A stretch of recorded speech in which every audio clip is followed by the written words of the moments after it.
Jeff, did you just play shots for everyone? I have taken bold action. We must go.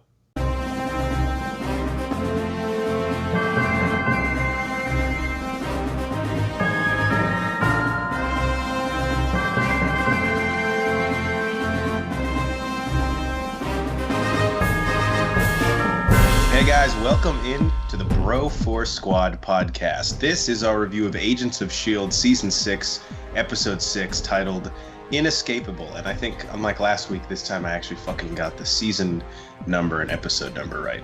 Thank you guys so much for checking us out. We're just a bunch of bros drinking beer, watching movies and TV. I'm your host, Jeff Hornacek. Joining me, as always, in his lab is the mad scientist, Brian Banner. Banner, I gotta wonder, after watching this episode, if you and I were linked up on those brain scan things, it would just be ridiculous, right? Nothing productive would ever come from it. Oh, yeah. They would be like, we have made a grave mistake. These people can't help us. Even Enoch would be like, perhaps we should let them die. They look like sick fucks. All right, if you guys have not... I've taken bold action. I was wrong. Now, if you have not listened to any of our TV reviews before, we grade everything on the 4 Bro 4 Squad criteria. That is the acting, the story, our favorite scene, and then any theories or questions we had going forward. So, Banner, to acting cast, I mean, we had a lot of people show up in this episode, but this was a 2-horse race, really. So, what did you think of the acting and cast, or the performances in Season 6, Episode 6, Agents of S.H.I.E.L.D.? I'll just go with your horse analogy. 1 horse won and 1 horse lost. Oh, okay. Who are the respective horses? Ian DeCaster, everybody knows we're big fans of him, and I thought he was, for the most part, really good in this episode. But I thought Elizabeth Henstridge, Gemma, it was kind of weak performance on her part. I did not... She didn't do a bad job, I'll say that, but we've seen her do much, much better work than what she did in this episode, and we'll get into this a little bit. There were some specific scenes where she was pretty bad in. I'm not going to say cringeworthy, but she was trying too hard. They did give both the actors a chance to play the lighthearted part of their character and then like the darkest possible amalgamation of their character. Yeah. And so we got to see the full spectrum. I know Gemma's was like fucking something stupid. we hadn't seen before, but for Fitz, Ian DeCaster, I mean, again, we've been all over him in a positive way the entire time the show's been on. He's probably my favorite actor on this thing, and I love the guy to death, and he was awesome again. I mean, he showed you the full range of like all the different emotions and character arcs that Fitz has gone through in this show. Now, at the end, we'll talk about what they ended up doing with framework Fitz, which I thought was kind of stupid. But I think for the most part, like the concept, especially this idea, I could see the writers in the writers' room pitching this, and the showrunners like Jed Whedon and Marissa Tomtron being like, "Holy shit, that sounds fucking awesome." Yes. And what I liked about this too is it gave us a chance to see these characters. I mean, this is acting and cast, right? So like the characters themselves, we got to see them as kids going through Shield Academy, like almost like what the pressures of being the 2 smartest people in the room always is like, and how they handled those situations and how that brought them together. I mean, once they became part of the show and on the field, the field team with Coulson, we've seen their characters develop and grow from there, but we haven't seen them in what we'll call college, prior to that at the Shield Academy and the not field side, which I thought was really cool to see them and how they kind of came together. I guess it's kind of getting the story a little bit, but. And dude, makeup team, I mean, obviously the key component was like his hair and losing the facial hair, but great. They legit made Fitz look like 15 years younger. Like, I don't know how the fuck they pulled that off. Before we move on to story, I want to give an honorable mention because we always like to praise good kid actors when they show up on this show. Yep. And I thought Ava Myrell, who played young Gemma, according to IMDb, this is her first acting credit. So like the first thing that she's been credited with being in. And I thought she was pretty good. Like, yeah, she will definitely, I mean, if she keeps at it, I think she has a future in TV. I don't know that she was good enough, in my opinion, to go into movies or be able to carry a lead role. But who the fuck am I? Because there's some really bad kid actors out there that she would definitely better than. So Yeah, but we always say it's tough to find good kid actors for TV, and I think they found a solid one in her. So, tip of the cap. All right, story and plot. So I'll read the plot synopsis here. It's Fitz and Simmons have fought through space, time, and alternate realities to find each other. And now, closer than ever, only their own demons can stop their mission. So we basically have the entire time the Chronocons have Fitz and Simmons in this mind warp, and Enoch's like, you guys are going to kill them. Like, we need them to help us figure out time travel, not put their brains in a blender like the Men in Black. And throughout it, we get to see several things from the characters' past and the show's past. So I just wrote down a few. 7-year-old Gemma, Fitz's death, which was a powerful scene, college Fitz and Simmons, framework Fitz and Simmons, them meeting Coulson for the first time, and then, of course, at the very end, there's kind of the reveal. Enoch frees them, and then we find out that the Chronocons actually have some connection to Sarge's team, which we can talk about a little bit more in theories and questions. But the story and the plot here, what'd you think? I liked it. For them keeping those two apart for so long, and then, I mean, really, this is the first time that they're together, and then have them get in a huge fight, as their relationship. And we've all been there with our significant other. Everything's going good, and then, I don't know, like, you didn't fold the laundry the right way, and you get in this fight that lasts 3 fucking days. And then you forget why you're fighting in the first place. Exactly. That's basically what happened in this episode. I think that was kind of a ballsy move to go, look, everybody wants them to be together, just let them be together. Then they're finally together, and you're like, shit, are they going to end up together after this? Because, like, there was some shit that came out. And again, I really, really liked it. I didn't, okay, I liked that idea of it. I did not like Gemma's demon in her closet. Her being fucking zombie. Gemma being, the titular character from The Ring. Yeah. You don't like that? I thought that was the dumbest thing ever. Now, Leopold coming out, framework Fitz, fucking awesome. That's my favorite in rendition of Fitz that we have out of the entire show. And being able to see him again was really cool. That guy, if you gave me like a whole series of just Hydra Fitz being a dickhead to people, I would watch the hell out of that. I agree. I think the construct of this episode was a really cool idea. We take the 2 smartest people on Agents of S.H.I.E.L.D. and we get to go inside their minds for 45 minutes. The stakes seemed high, like the emotional stakes, even aside from like what was happening with the Chronocons. I just think when this, and I know that this show has had some great comedic moments this season. Like we talked about Fear and Loathing on the Planet Kitson, maybe the funniest episode in the whole history of the series.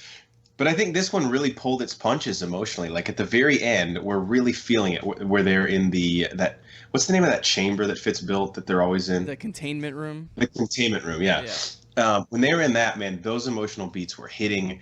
They finally said the things that they've got to say at different times throughout the series, but never like, I love you. I'm going to do whatever I have to do to be with you and to make sure you're okay. And then when they walk outside, Framework Fitz is making out with Demon Gemma. And I'm just like, you guys just undercut or pulled the rug out from yourselves. Like, that was not a laugh that needed to be there. I rolled my eye. I was like, dude, come on at that point. I didn't want that to happen either. To me, it was almost like on set. This is honestly what it felt like. On set, DeCaster and I always forget her name.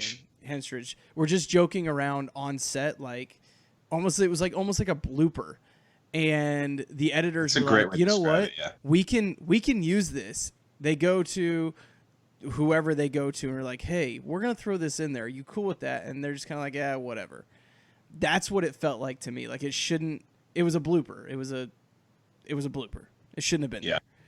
Right. And I don't think it undercut the whole episode because I still really like the end and the connection that we now got with these 2 storylines. But I just was so confused, like, why they put that in there. It just seemed like you were going for one thing, you had it, and then you changed course at the very last second. It'd be like you're winning a race, and right before you hit the finish line, you're like, I really need to tie my shoe right now. Like, dude, you can fucking do that after this gets done. Like, it just felt weird. Were you super confused? Because obviously they've fucked with timelines and stuff quite a bit.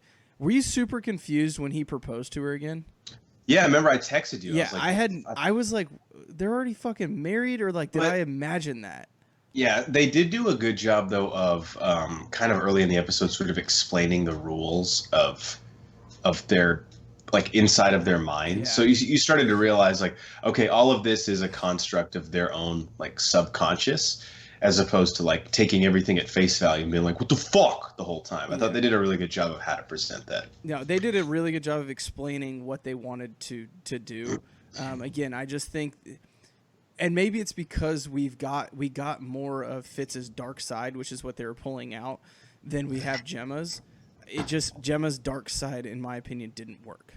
Yeah, I don't think they both need to have equally as dark pasts. Like that's not what makes She us doesn't like have a dark them. past. She's scared of the boogeyman.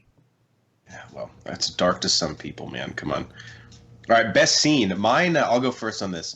There was some really powerful ones here, but my favorite one was the team mourning Fitz's death, because we never got to see that really from last season. And Coulson coming out like from his deathbed to see him, and the way Mac had handled all of it, because obviously Mac and Fitz, especially in the middle of last season, had a really rocky relationship, But like they're to the also point. boys at the same time. Correct. So I mean, to see like how Mac handled all that, how Gemma handled, really how the whole team was maybe galvanized isn't the right word, but Fitz's death really put things in This is perspective. And to something see that I that really worked. picked up on. So we talked about it actually on the Fear and Loathing in on Kitson episode, how Gemma and Sky have this sisterly relationship. Like they are super close now. And we've never really seen that on screen.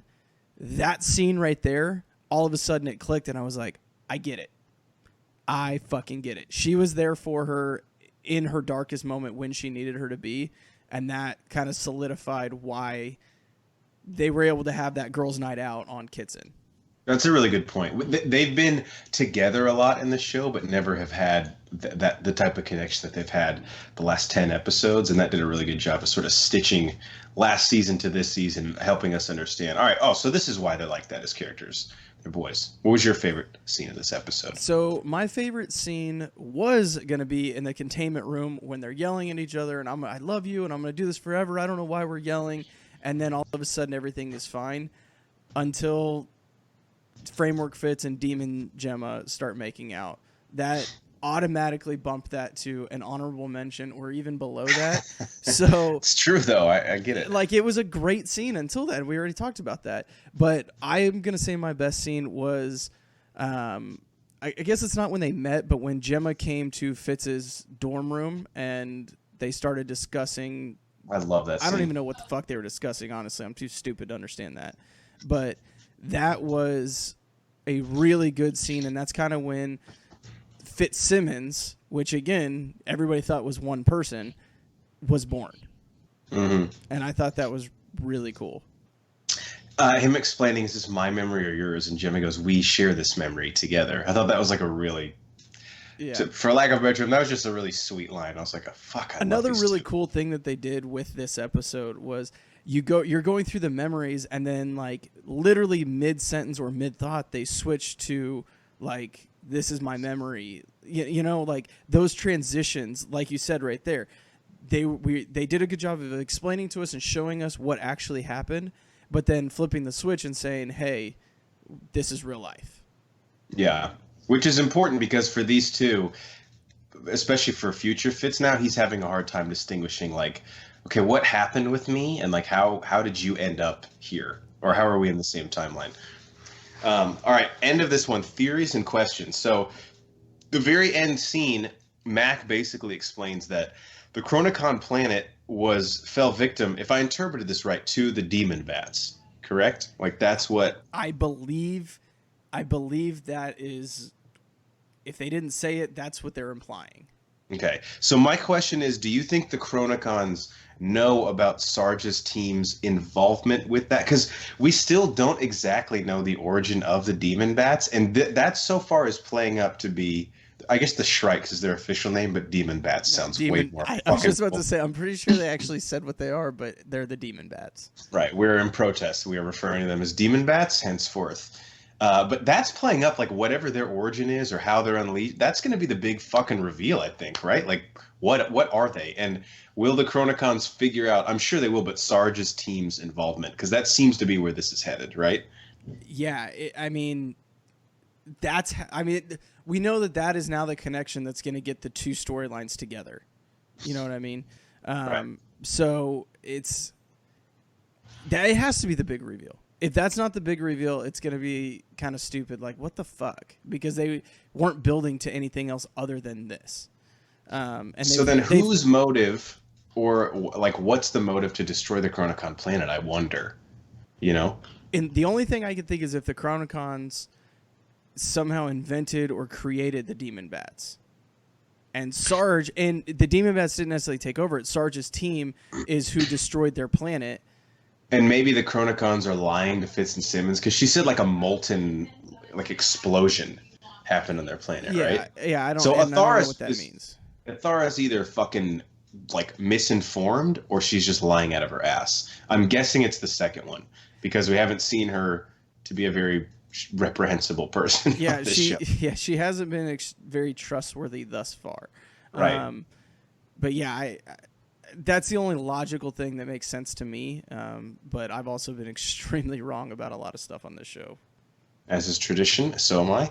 Did you have anything that came up, or was that kind of the main thing you were wondering? Honestly, I got stuck on the fact that the goddamn stupid fucking shotgun axe showed up again, and it really fucking pissed me off. I was pissed because Mac like just let it. He would have fucking destroyed Ring Gemma with the shotgun axe. He just let his guard down to help up Turbo. Yeah. It's the only way you. That's the only way you beat a man with the shotgun axe, is he turns his back on you. Oh my god.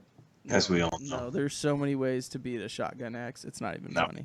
I'm gonna cut you off. Any last thoughts on season 6, episode 6 of Agents of S.H.I.E.L.D.? No, I think that this season I was really excited at the start. There was a couple episodes where I kind of got down on it a little bit, but they're bringing me back up. I'm still very much enjoyed this season. I'm not at the point where I'm just watching it because I'm so invested in the show thus far. I'm thoroughly interested in where the show is going and how they're going to do these things. So I'm excited for what they have to go. I don't know what's going to happen. Other than I think Yo-Yo and Mac are going to get back together, which I think kind of annoys me, but also whatever. They're like that couple in high school that just like argues all the time. You're like, why are you guys dating? Like, just stop.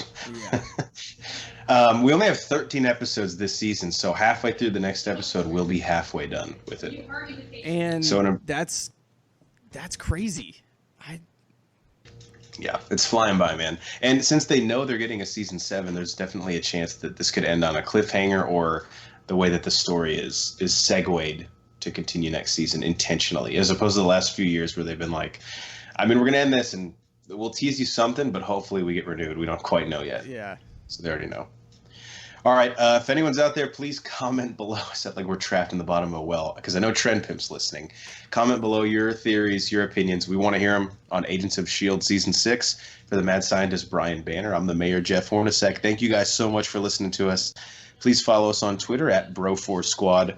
Follow all our reviews on Letterboxd, Bro4Squad. That's 3 words. And if you type in those same 3 words on iTunes, YouTube, and Spotify, you can find all of our content. And don't forget to check us out on our website, bro4squad.com. Till next time, we'll see you in the Mind Realm place that Enoch is running.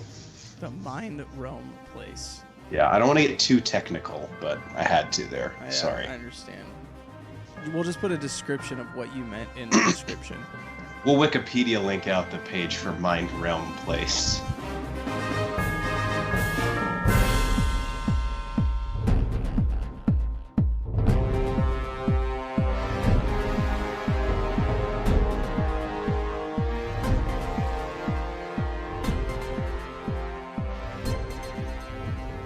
Jeff, did you accidentally just roofie your own drink? I have taken bold action. I must go.